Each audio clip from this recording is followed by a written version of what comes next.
Hi, everybody. I'm Skip Alzheimer. Welcome to the AV Geeks Lunchtime Streaming Show. You're watching this because we don't have internet or power at the AV Geeks compound, and this was a pre-recorded show.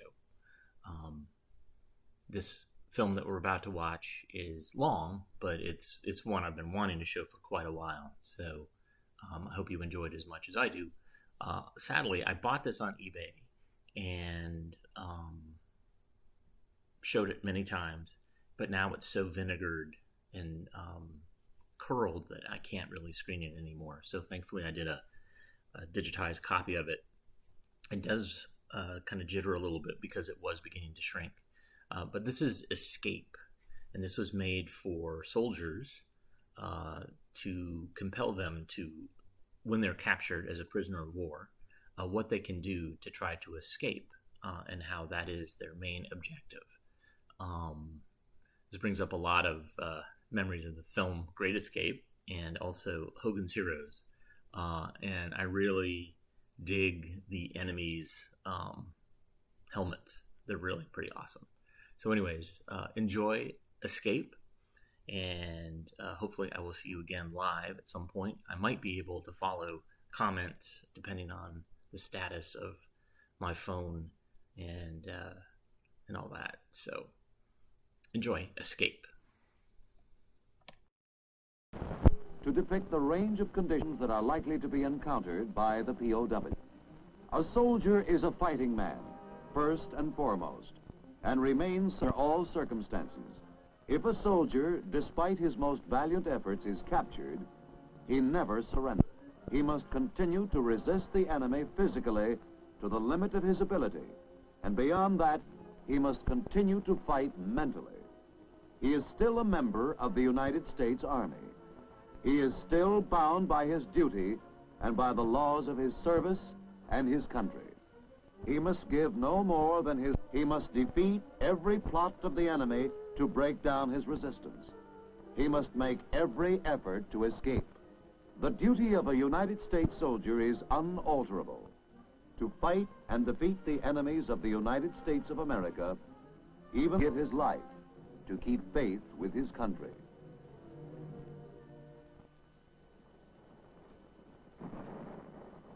Men on the march, but not against the enemy.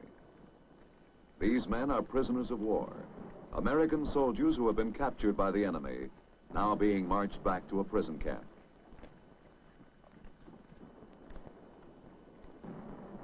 Not a pretty picture, not a pleasant subject to think about. But still our men do get captured through no fault of their own, in spite of all they can do to prevent it. And when they are captured, they end up in places like this: a prison camp, deep within enemy territory. Miles from nowhere, feeling lonely, depressed, and useless. Useless to themselves and to anyone else. But even when a man is captured, he needn't always end up here. And once he is here, he needn't always stay. Take Sergeant James J. Anderson, for instance. He's had opportunities to escape, some of them very good ones. But here he is. Why? Part of the reason is psychological. When a man is captured, he is usually in a state of shock. His fortunes have changed so rapidly that his mind cannot make the adjustment.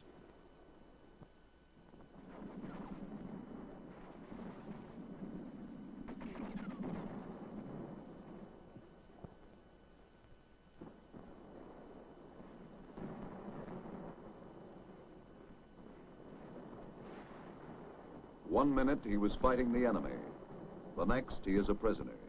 He is confused, bewildered, dejected, as Sergeant Anderson was. An unfortunate state of mind, because while a man is still here, close to the front lines, his chances for escape are better than they will ever be again. No matter how tired he may be, he is usually still in good physical condition. He is nearer to his own lines than he will be for a long time to come. He is not very well guarded. His guards were not trained to handle prisoners. They were trained for combat. Besides, there are not very many of them. In a frontline outfit, there is need for every man. Only a minimum number of soldiers can be spared to escort prisoners to the rear. Often, some of these guards are lightly wounded men who are being sent back to the rear area for treatment.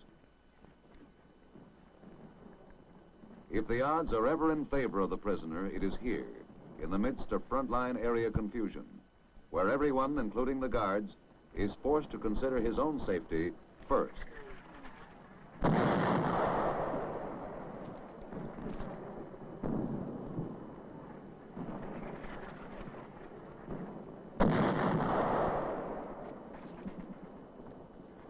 This is it, a tailor-made chance for escape. The man who is on his toes is ready to grab the first opportunity. The sooner the better. There may not be another as good for a long time.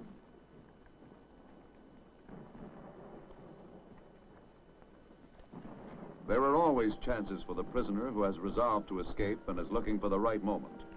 The difficulty is that only a few men are psychologically prepared to take advantage of these opportunities when they present themselves.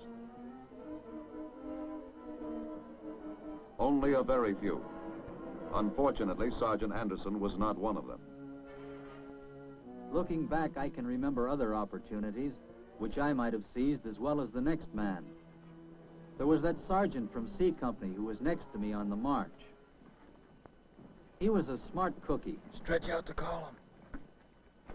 Stretch it out. Stretch out. He really had it figured. As we approached a curve in the road, he got us to stretch out the column because he knew this would momentarily put him out of sight of the rear guards as we went around the curve.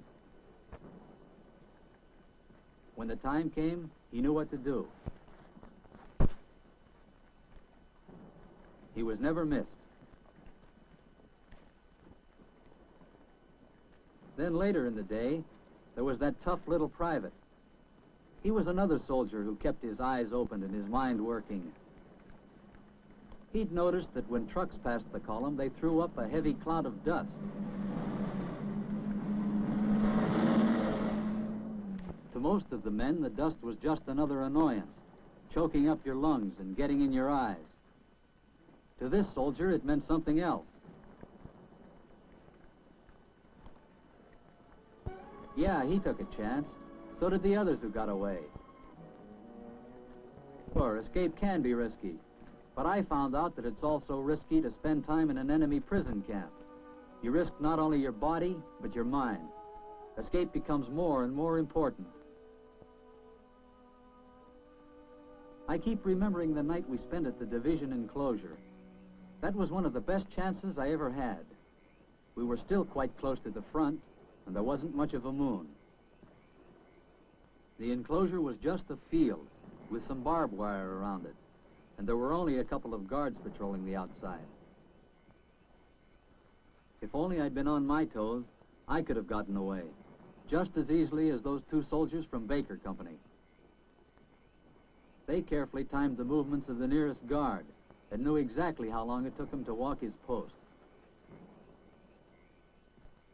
At the right moment, they took off.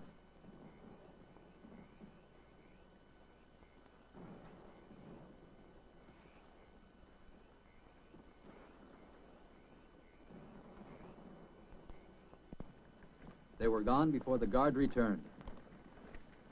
Did they get back? Probably. We were still only a few miles from our own lines. But Sergeant Anderson was still there the next morning when the trucks came for them. So were two other men from his unit, Smitty and Tex. Transportation. Yeah, looks like we right. That's right, transportation. But it only meant that they would now be moving much faster to the rear. Every man who is a prisoner has thoughts of escape. Getting on the trucks, they began to realize that from here on, escape would be much tougher. And they were right about that. From now on, they would be in the hands of military police, who was specially trained for guarding prisoners. Escape would be tougher, yes, but never impossible.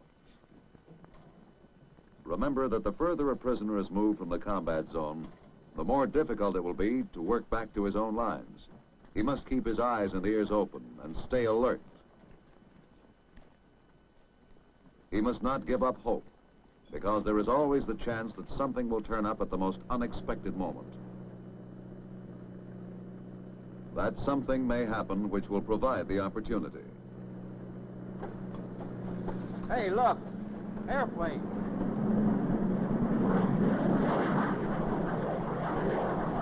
Yeah. They're ours. That's what's worrying me. How come? We're riding in enemy trucks in enemy territory. Oh, yeah. I only hope they don't see us. They do! Hey, airplane! Airplane!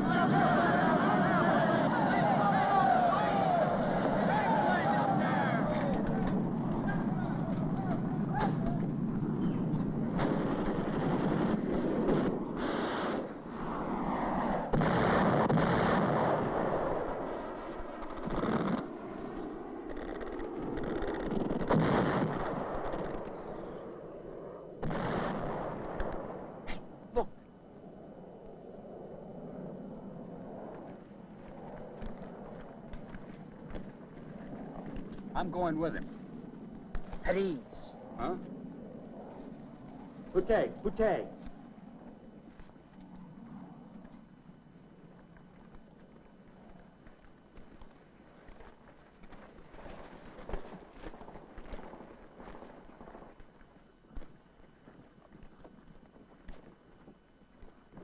Most men have the initiative to escape. Nobody likes being a prisoner. It takes courage, of course, quick thinking, and a little luck. But mostly it takes the will to escape. That's what that corporal in the boxcar had. This train ride looked like the last lap. The men sensed that the next stop would be their permanent home, a prison camp. And they could feel the miles piling up behind, putting more and more distance between them and their own lives. Most of them were feeling pretty gloomy. But one man was thinking of other things, more constructive things. Do you suppose we can get these guys to punch around that wire fence and sort of kibitz over the card game? They don't understand that game. That's some Do foreign... they have to understand it to watch it? I don't get it. Well, if you can manage to get him over there by that partition and sort of keep him in between those guards and myself, I...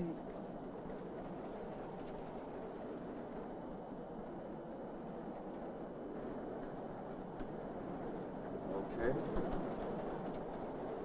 Say, let's watch the card game. I'm betting on the guy on the left.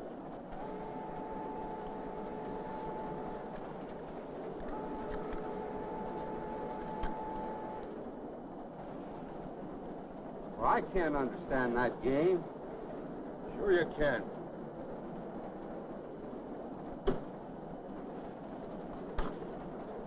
It's poker. Gibbard.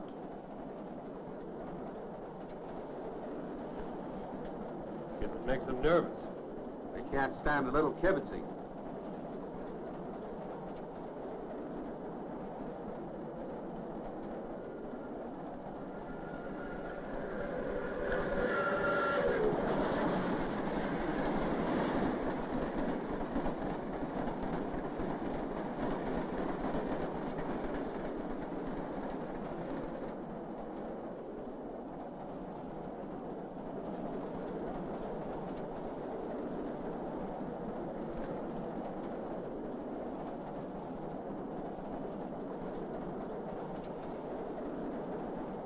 Boy. Say here, boy.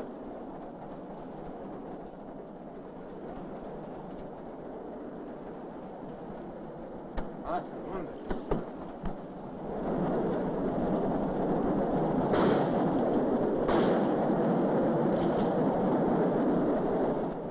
the corporal even chose the correct side of the car so he wouldn't land in front of an approaching train, and to also make it more difficult for the guard to fire at him. Initiative and determination. That's what it takes. But what about Sergeant Anderson? Sometimes it's hard to remember how long I've been here. Those guys that made their escape, they must be back in the States by now, eating steak and ice cream and sleeping in beds with clean white sheets. Well, this is hardly a place I'd choose for a vacation.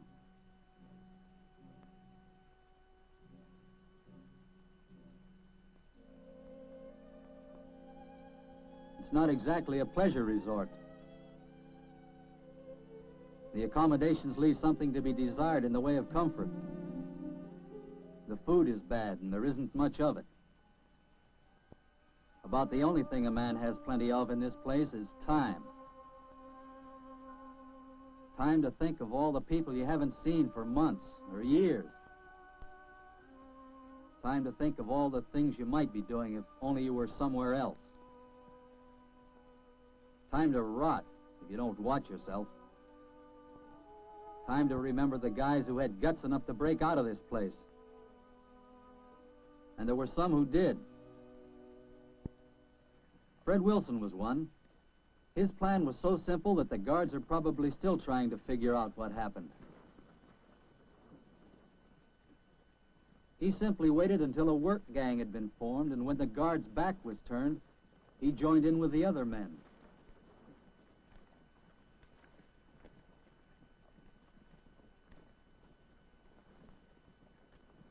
He chose a day when the work detail was heavier than normal. And since he was not assigned to this detail, his name was not on the list. He was careful to make his move after the roster had been checked, because he knew each man had to be accounted for. In that way, he was able to get outside the gates without being listed on the roster.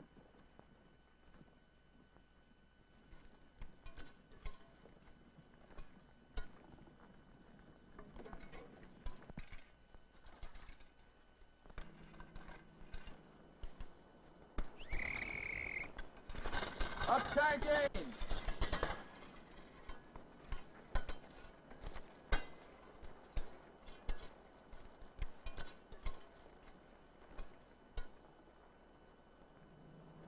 Right. Here. Adams. Here. Koloski. Here. Smith. Here. Abrams. Here. Green. Here. White. Williams. Here. Addy. Here. Swede. It was customary for a roll call and a head count to be taken by the guards at the end of a day's work.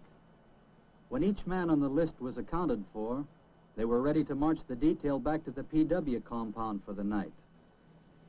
Roar it. Boss Brooks.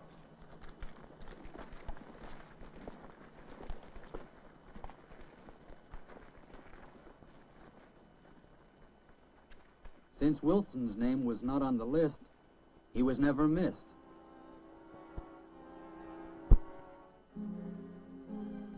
Then there were the surveyors. That's the name everybody remembers those three fellows by. They really had a lot of guts and even more imagination. Somehow they managed to get a hold of an engineer's tape, a sledge, and some wooden stakes. With these, they set to work measuring out a center line for a road.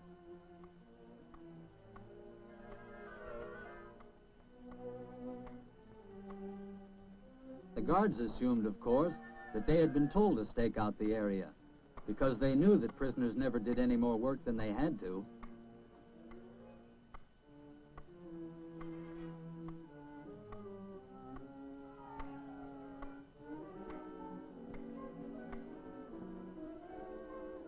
A fantastic plan, maybe, but it seemed to be going well while they were still inside the compound.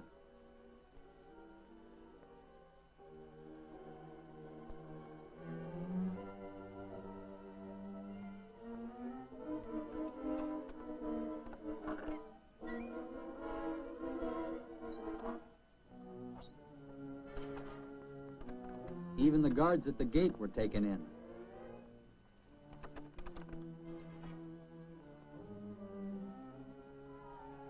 There was one, however, who did seem a little suspicious. That was their most anxious moment. But by keeping their heads and not getting rattled, they were able to keep right on going.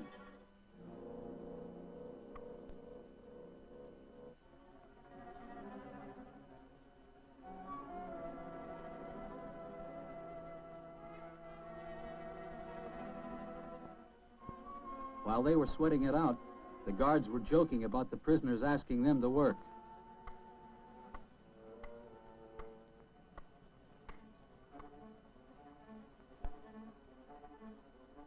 But it was no joke to the guards later, when they began to realize what had really happened.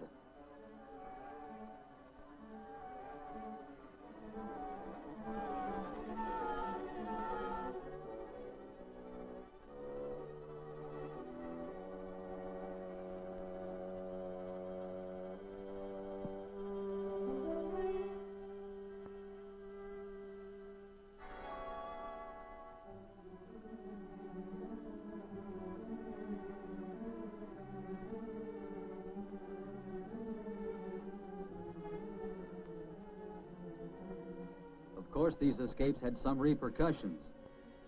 Yakut!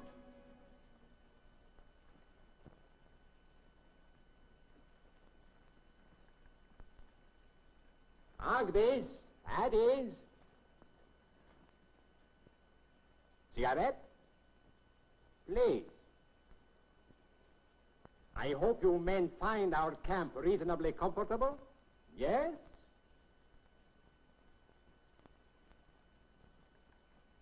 Yes? No. Step forward, please.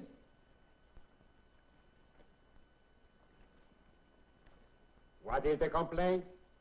We need more chow. Chow? What is this? Grub, eat, food. Oh, yes, of course. Your American expressions are so droll. Please make arrangements for more, chow. Any other complaints? Step forward, please. I need a new pair of shoes, sir. Oh, yes. I'm sure we can do something about that. His name, please.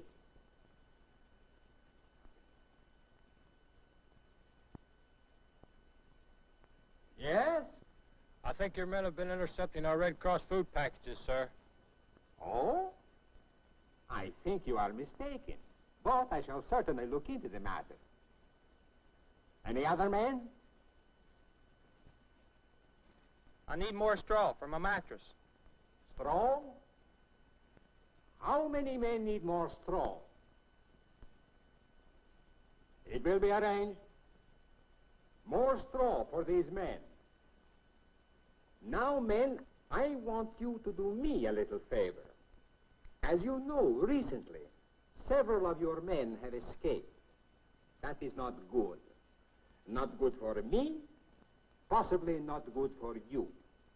Such occurrences may suggest to my superiors that my discipline is too lax. In fact, they might even decide to replace me. We would not want that, would we? Now, all I want you men to do is to sign this paper giving me your word you will not attempt to escape. Come, step forward, please. You can't sign that. What is that? You can't sign that. It's a parole.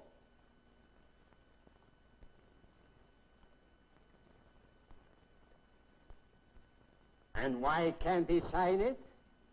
It's against our regulations. But you happen to be under our regulations now. That doesn't matter, sir. You can't force a man to do something that's against the regulations of his own country. Is that so? Not legally. Not according to the Geneva Convention. Oh, yes. The Geneva Convention. Very well. If that is how you choose to repay my kindness, we shall have to try other measures. These men who complained, you have their names? Yeah, Gruden. Place them in solitary confinement for 7 days. The charge, insubordination. Oh, yes, and include the sergeant who quotes the Geneva Convention. As for the others, put them on bread and water for 3 days. It so happens, Sergeant, we are not at Geneva.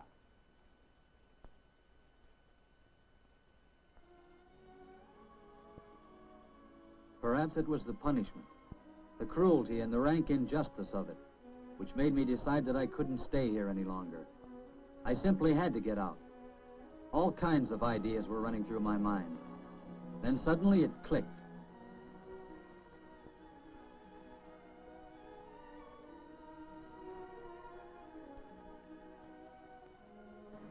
That's it. A ladder.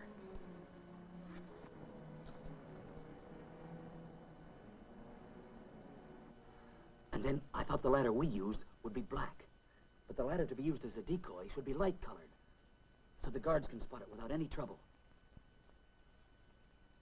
Yeah. Well, it's okay with the escape committee.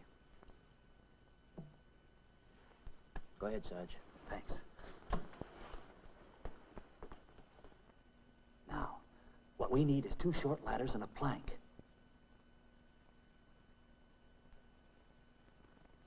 Say, I think I can get 1 ladder from the tool house. Okay, Tex. Smitty and I will dig up some boards and make the other one.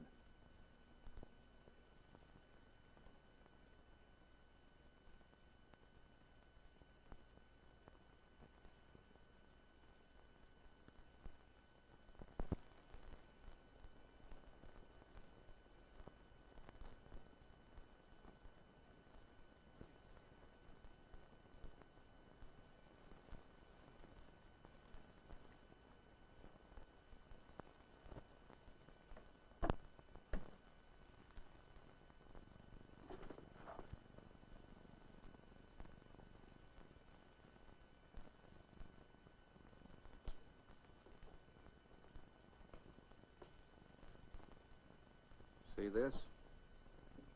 What is it? The key to the tool house. And there's a light-colored ladder there. Tex, you're a wizard.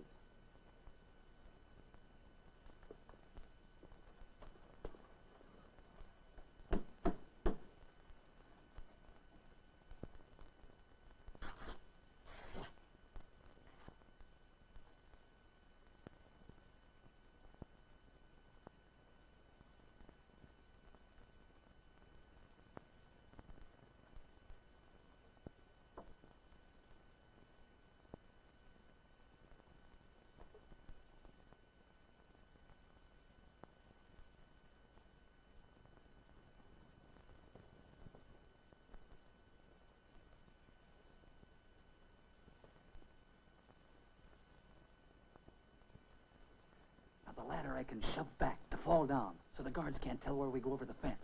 But what are we going to do with that plank? I've got that figured. We'll tie a rope to the far end and pull it from the other side when we get out. Yeah, that'll get rid of it. That'll work fine. All right, Sarge, let's go over those points again. Well, we save up all the food we can. Once we're out, we travel by night. Hide and rest during the day. That's right.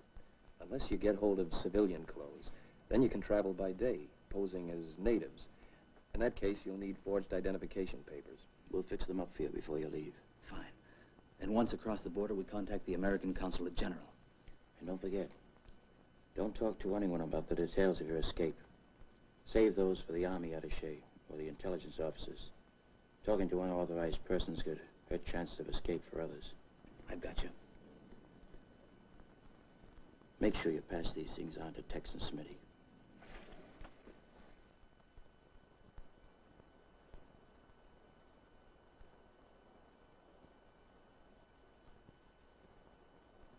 What's the matter? Aren't you hungry?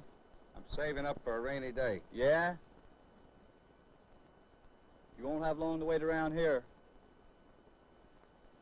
That's what I figure.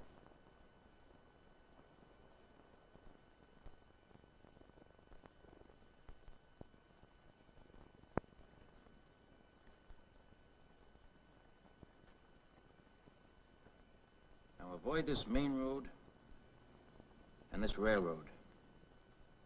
They're probably patrolled.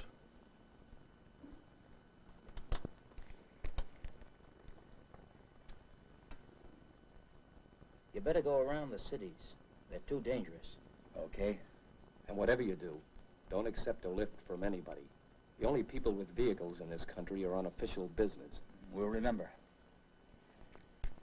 I guess that's all.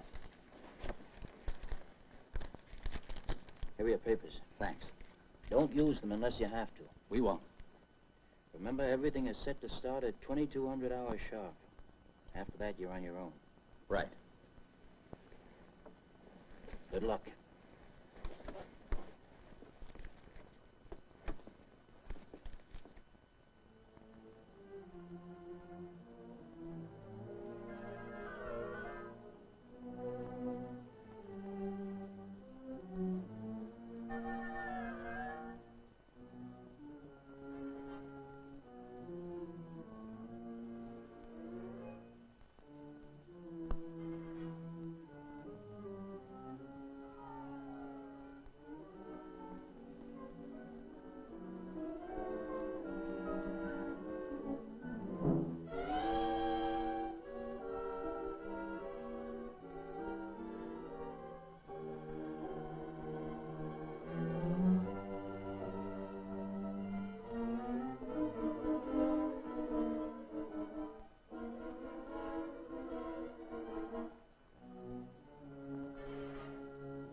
Not yet. Where's Smitty? He's ready. Hope Jones doesn't have any trouble with that ladder.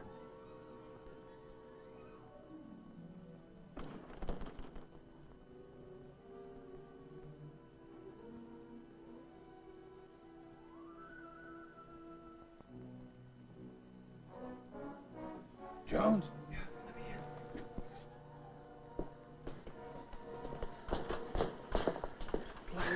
Good. All right, you guys, let's have some noise. Hey,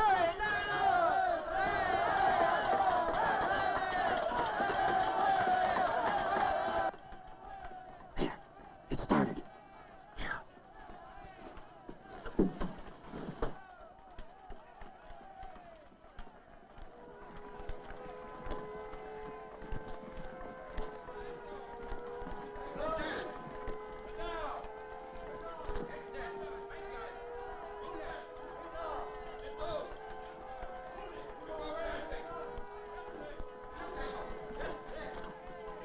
Good.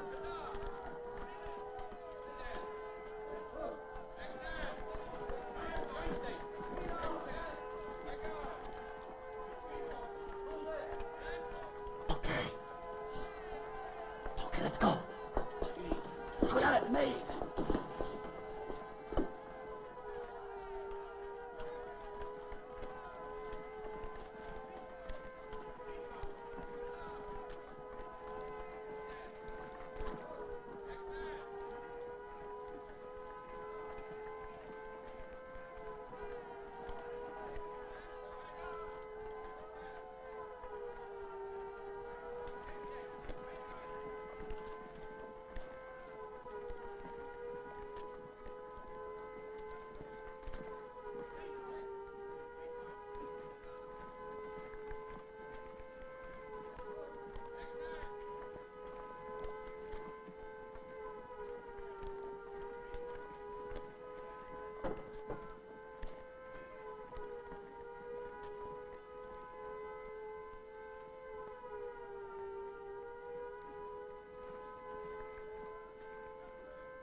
Well, what are we stopping for? A road.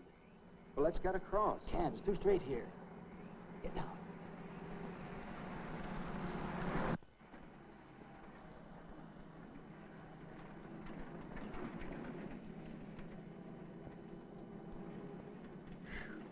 I see what you mean. Those lights would have picked us up sure as shooting.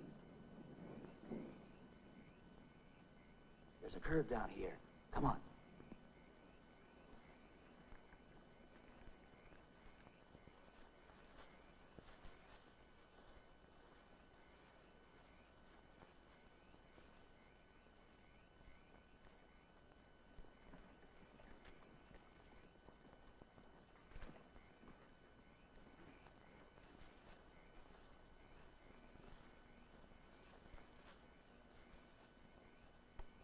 What's the matter?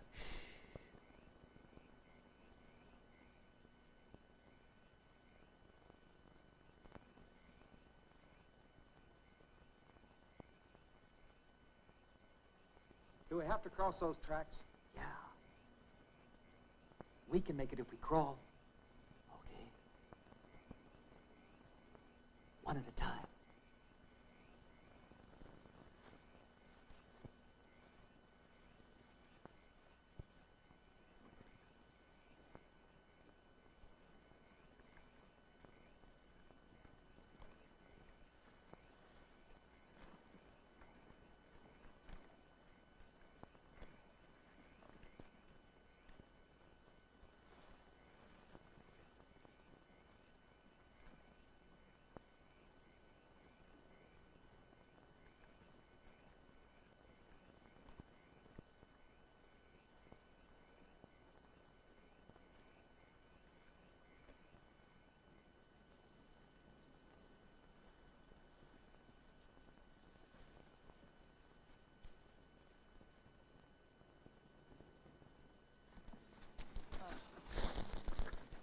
Boy, I'm bushed.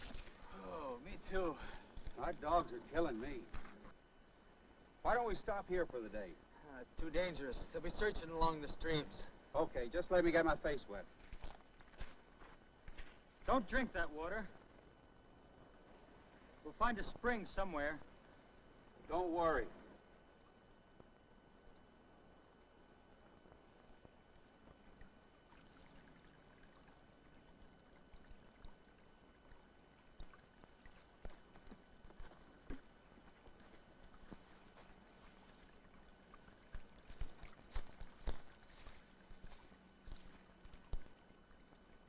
Hey, you guys.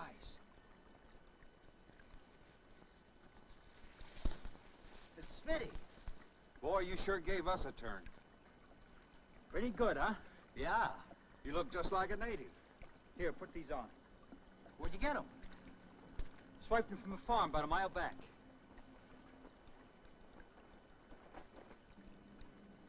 What happens if they catch us in these? You got your dog tags. Yeah, I got 'em. And you got nothing to worry about. You got identification to prove you're a soldier. Here, let's have a last look at this map.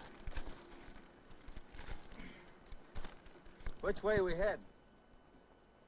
Southeast. That's this way. It's the general direction of this highway. Only we can't use the highway itself. We have to use the back roads and fields. Seems to me the river's our first objective. Yeah. And then we head for the mountains. Right. You got it memorized? Yeah. I can see it with my eyes closed.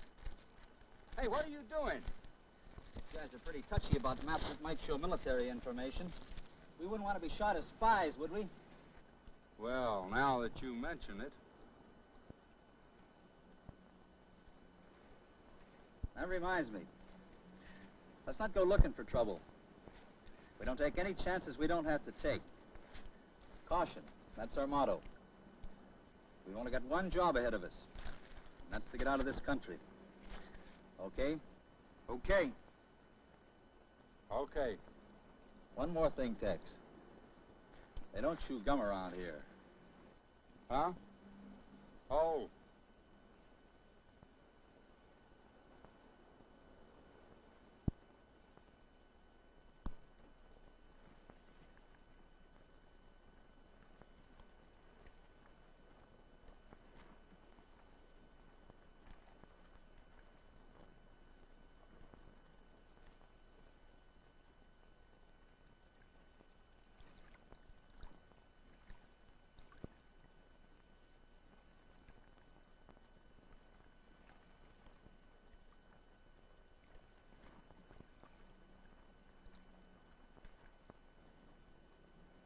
Good for the eyes.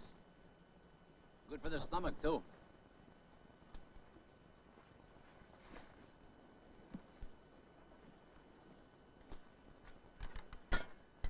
Look what I got.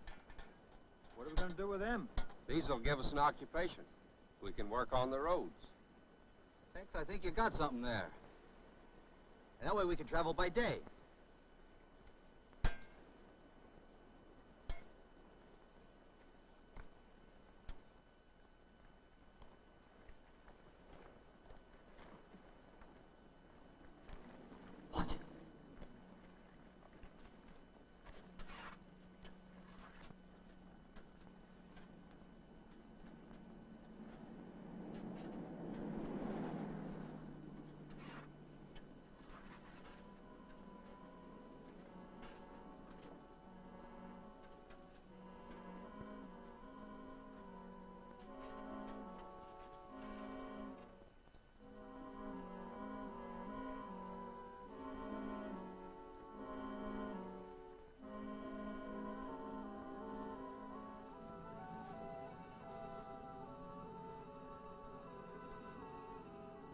There it is, just across that open field. The border and freedom. But even with freedom in sight, anything can happen. This isn't the time to be over-anxious. Not now more than ever. Keep the odds in your favor. Wait for darkness and concealment.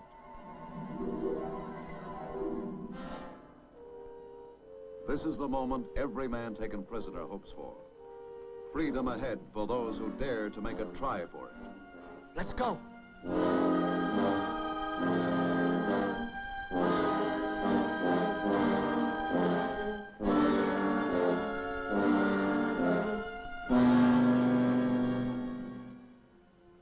As a prisoner of war, a soldier is still a member of the Army fighting team. United States forces will make every effort to free him or to assist his escape. It is the duty of every soldier who has been captured to use the prisoner's most effective weapon, escape. Obey the orders of the senior military American present, commissioned or non-commissioned. Refuse to give more than name, rank, service number, and date of birth. Refuse to give parole. Refuse to cooperate for propaganda, broadcasts, signing of petitions, or other purposes inimical to the interests of the United States, program. Live and act during his captivity so that there will be no doubt but that he held to his mission of fighting before and after capture. By planning and executing reasonable attempts to escape, the soldier may reach freedom. Even if his first attempts fail, they are never useless. Any well-planned escape or attempted escape requires the enemy to utilize additional troops, both in guarding prisoners of war and in searching for those who have escaped. Escape can save you from... This next film features two celebrities, and one of them you recognize, Jack Klugman, and the other one is Peter Ostrom, who was Charlie in Willy Wonka and the Chocolate Factory. And what's interesting about this is that Peter didn't really appear in a lot of films. He was only in Willy Wonka, and then he was in some very basic like plays and things like that prior to Willy Wonka. And this film that you're about to see actually came out before Willy Wonka came out. And I actually showed this to two of the Wonka kids who came through Raleigh last year, and they forwarded it to Peter. And yeah, so this is kind of a unique rarity, and it's a very weird film about using long distance and direct dialing. So enjoy this.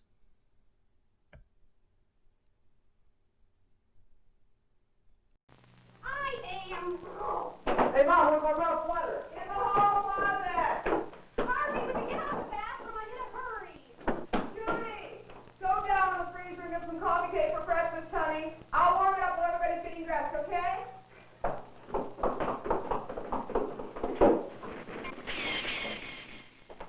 Okay, honey. Did the help find a free mo? Hey, Mom.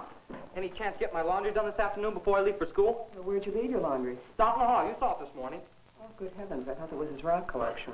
He must have 100 pounds of stuff in that bag. How'd it get so stiff? Oh, come on. Stop that. Oh, come on, Mom. You know, I got all my jeans and sweatshirts and underwear. You know, they get a little raunchy and so forth in the normal course of things. Well, in the normal course of things, my dear young friend, our dryer is gone on the fritz, so you'll have to take care of things yourself. Oh, holy smoke, Mom. I can't go back to school without any clothes. Well, you just march yourself over to the laundromat and read the simple instructions, and you'll have clean clothes to go back to school with, my deprived young man. Look, I don't want to defend a sweaty young procrastinator, honey, but isn't it kind of late in the game to start teaching him to be a laundress? Well, honey, it's really nothing. All you have to do is read the directions, and those raunchy clothes become civilized in no time. Then how about a few quarters for the machine? You know about the machines, then? Yeah, how do you think I hack it down at school? I thought maybe you stayed raunchy. Yeah. Things sure have changed. Can you wash these shirts for me right away? Oh, boy. You washy shirty for me, quickie?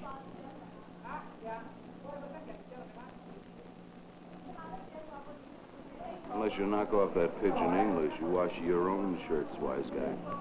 And besides, if you want your shirts washed quickly, you don't bring them through a Chinese laundry. You do them yourself the best way you can. Yeah, but I don't have any more shirts. What am I going to do?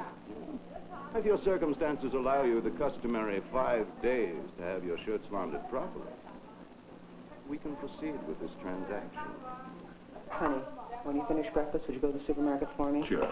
Before it gets too crowded, so you can get in and out in a hurry. Here's the list. I want some meat. Right. And some tomatoes and cucumber. And some stuff for salad. And some frozen peas and carrots. Yeah, what kind of meat do you want? About 2.5 pounds of brisket of beef. Right. Okay? Yeah. And you better get some broccoli, too. Okay. Here.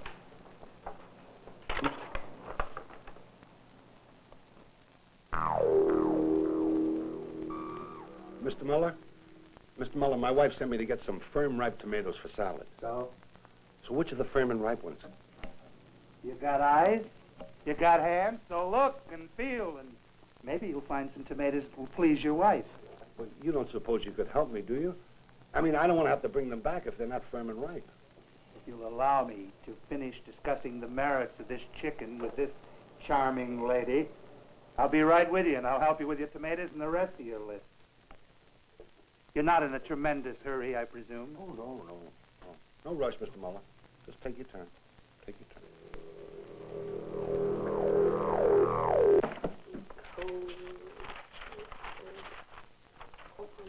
Falls.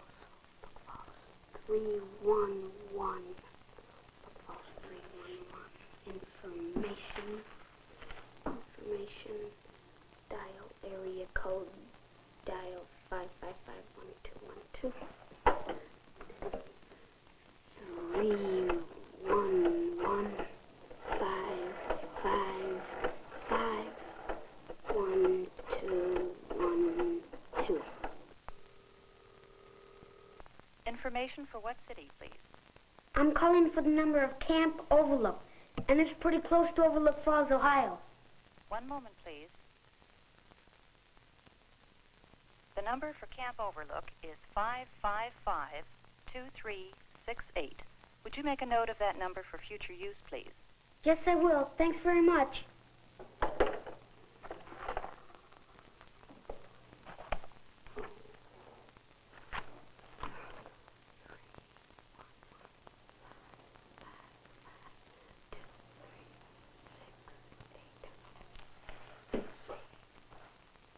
Dial area code, dial telephone number.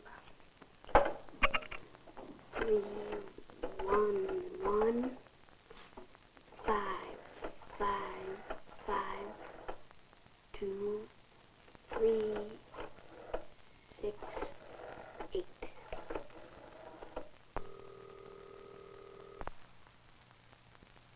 Camp Overlook. This is Harvey Herrick calling. I will be arriving on the bus that gets at 5:02 today at Overlook Falls. Could you please have one of the counselors there to pick me up?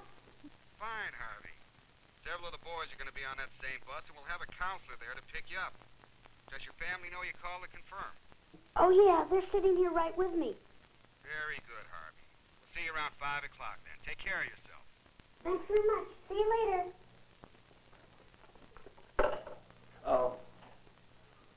Would you consider it an intrusion on your very, very busy schedule if I presume to ask what it was you just did? I called Camp Overlook to confirm my arrival, Dad. Why? Oh, listen, no offense, old man, no offense. But that was kind of a long-distance call, wasn't it? Now, don't you think either Mom or myself should have placed the call? That is, if a long-distance call was indeed absolutely necessary. Are you serious? This is Saturday morning, right? Well, it started out that way, yes. Well, out of state long-distance rates are very low during this time. And if you dial direct to Overlook Falls, you actually save money by getting the dial direct discount. And by me calling them and having them meet me, I saved the money I would have to spend on that beat-up old cab from Overlook Falls to the camp. Very simple. Really. Harvey, how did you learn to dial all those numbers and to get long-distance information that way? Mom, it's right here in the front of the book. It's like you told Michael. Just read the directions and there's nothing to it. Well, I gotta hustle on and pack my gear. I'll see y'all later. Incidentally, if you want to learn how to dial direct, it's right in the front of the book. Yes, I know you told me. Nothing to it. Yes, I know you did. Really? I know. It's in the front of the book. I know.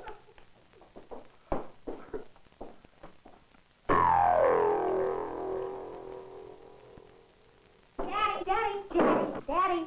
Yes, honey. While you're out with the shopping list, could you get this kind of home permanent for us? Wait a minute. Whoa, young lady, hold it. Sit down. Sit down. Home permanent. For us.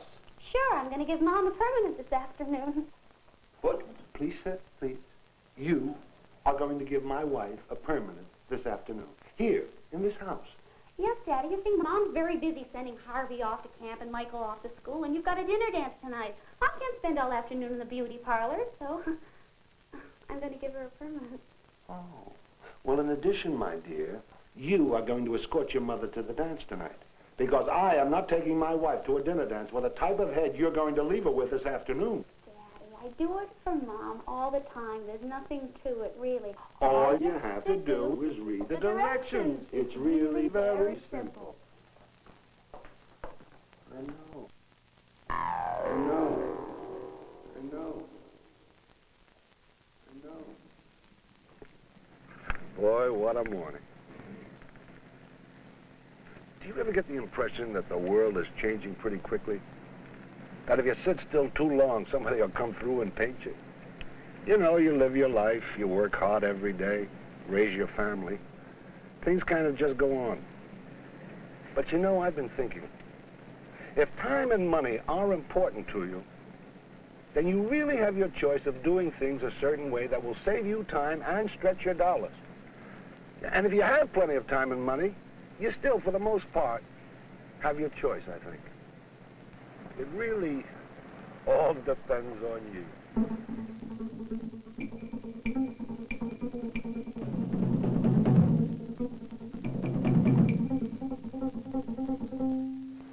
In my own kitchen this morning, I suddenly realized how my own family has gotten with the real world, without any of us really being aware of the fact that, well, that we're doing things in the least bit differently than we used to.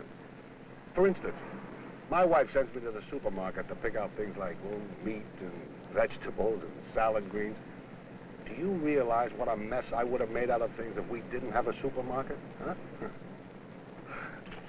Just take a look at that list. That used to be an all-day shopping expedition for a home economics expert. Today, it's nothing. Here's a perfect example why. My wife says get a 2.5-pound brisket. Fine. I get her a 2.5-pound brisket. Now, it's going to be right here in this meat counter. It's going to be packaged, labeled, and the price is going to be right on it. Chances are I'll come home exactly with what she wanted. That goes for the frozen vegetables, the salad greens, the fruit, cake mixes. Now, you might call this, what? Semi-automation? Modern efficiency? Call it whatever you like. But it does keep the prices down, and it saves an awful lot of time. On the other hand, if you'd like some conversation, some leisurely shopping, I guess you could go to a smaller grocery store, tell the man exactly what you want. So you do have a choice, you know? It all depends on you and what you want. You know, it's like that with a lot of things. Say, do you know what just struck me? A perfect example about the luxury of time or personal service and what a difference it makes in the cost of things. Would you roll up that window, please? This is something, isn't it? Look at all this stuff. In 2 minutes, I'll be out of here, and my car will be as clean as it's been in several weeks. Hey, you remember how we used to get our cars washed? We all had some favorite guy, some gas station or some spot, and we'd mosey over there of a Saturday afternoon, make a social event out of getting our cars washed. And we all thought that that guy was doing an extra special job for us. We all really believed he was giving us some extra special service or attention. And I'm sure it's all true. But where are you going to find fellows like that today? And if you did find them, where are you going to find enough money to pay them? Well, we've all got our little favorite indulgences. You know, I've got a guy down at the office.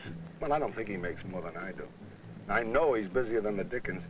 And yet his favorite indulgence in the world, I guess, is to go to the barber shop, get himself an old-fashioned barber shave. You know what I mean. The hot towels, the comfortable barber chair that leans back, the half-dozed conversation about the baseball game, and then the aftershave talc, the massage, the whole team. Remember when someone told you you had a long-distance call? You'd practically collapse because you were sure it was some disaster. After all, nobody would think of using long distance unless it was something of real importance. Today, if you got to get something done, the boss says, pick up the phone, call him. But for the most part, long distance is really very, very darned inexpensive, especially if you know how to dial direct. Then the discount is even greater than it is at other times. Of course, now, when the operator's involved, you know, when you're making a credit card call, or if you're going to call collect, or if you're calling it a coin phone, well, then it costs more. But it's like everything else. If you want to hear the familiar voice of the operator and let her do the dialing for you, then you're going to pay more for the services. I guess it really all depends on you. Well, there's no question about it. It really all depends on you. Look, It's like so many things in our everyday life. You shoot up to the airport, and it's nice and pleasant to hand your keys to the valet, talk about the weather a little bit, and just amble into the airport nice and leisurely. On the other hand, if you're like most people, you pull into the airport or any parking lot, grab the ticket out of the machine, park and lock your own car. And the chances are you save yourself some money, and some time, too. You know, I was at a sales meeting a couple of weeks ago. We stayed at a very nice motel. But we were having kind of a long conference in our room, and we needed a little ice water because we had been talking so much. Wow, if it cost that much at the beginning, that's what it's going to cost all the way. Hey, Jack, is there any more ice water in this picture over there? No. Wait a minute, I'll get us some more. Now, Jack, will you please just sit down? Bill, let me have that phone, will you? Sure. Hello, room service. Yeah, 118. Could you send us a bucket of ice and how about some nice fresh glasses, too, will you? Okay, thanks. And Hancock there. Thank you. Okay, thanks. Joe? Joe, would you mind if I gave you a little exercise in corporate frugality? Oh, if you're talking about that $250,000 that we included.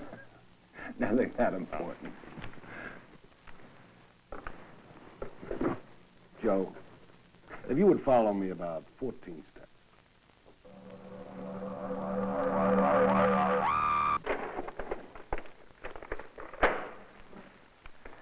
Well, okay, but how am I supposed to know the machine is here? Joe, how did you know you needed $250,000 for sales expenses? Well, you know, it's a funny thing about some people. I guess they kind of like the human element, no matter what it is they're doing. But I was thinking this morning when I was watching my kid dial long distance, what if he had dialed wrong? I'm sure he would have known enough to call the operator, tell her that he made a mistake, and he wouldn't be charged for the call. But I think a lot of people envision some, I don't know, horrible catastrophe, I guess, if they dial wrong. For instance, just imagine if you're a kind of timid soul and you're dialing long distance direct to a town nearby, okay?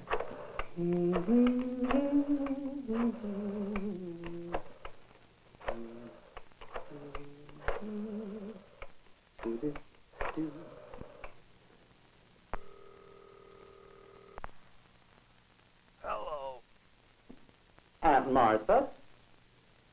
Do I sound like your Aunt Martha? Oh, dear me.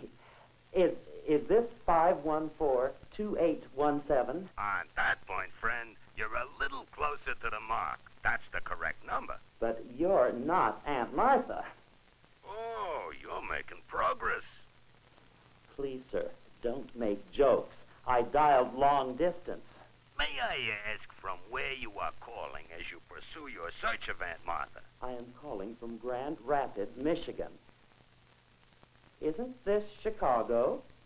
I would say you have a little cause for concern, sir. This is not Chicago. This is Burbank, California. Welcome to beautiful downtown Burbank. Welcome to beautiful downtown Burbank. Okay, so the poor soul made a mistake. Look, the telephone company encourages people to dial long distance direct. That's why they give you discounts when you dial long distance yourself. But they know that people are only human, and that sometimes people make mistakes. So what happens if you dial the wrong number when you're dialing long distance direct? You simply dial the operator, you tell her you made a mistake, and the call is credited. And that's the end of it. So I think that alert people, people that are kind of with the real world as it exists today, well, have learned that with a little common sense, you can stretch your dollars a little farther and save yourself a lot of time and a lot of aggravation. As my wife and daughter keep saying to me, all you have to do is read the directions. So we know enough that we place our long-distance calls after 5 o'clock in the evening or all day Saturday and Sunday until 5. The telephone company makes the dial-it-yourself discounts even greater when you call at those times. So why not do it? Just think of the money and the ingenuity and the human energy that have gone into creating some of these things that are designed to simplify things and make life a little bit more efficient these days. Hey, I could use a cup of coffee. How about you? I'll go in and get us some. Hey, what happened? Sudden shower. It'll be clear soon. You ever stop to think? You dial a number in your own home, and somehow, automatically, you can reach anywhere in North America, and even many parts of the world. What a world we live in. Dial it yourself long-distance discounts. For anybody who has the common sense to look in front of the phone book, find out how it's done. It all depends on you.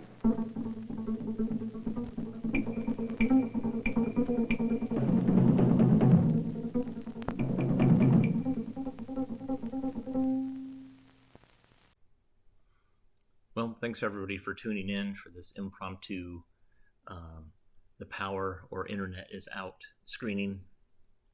And hopefully I'll see you again soon, live, in person. Everybody take care.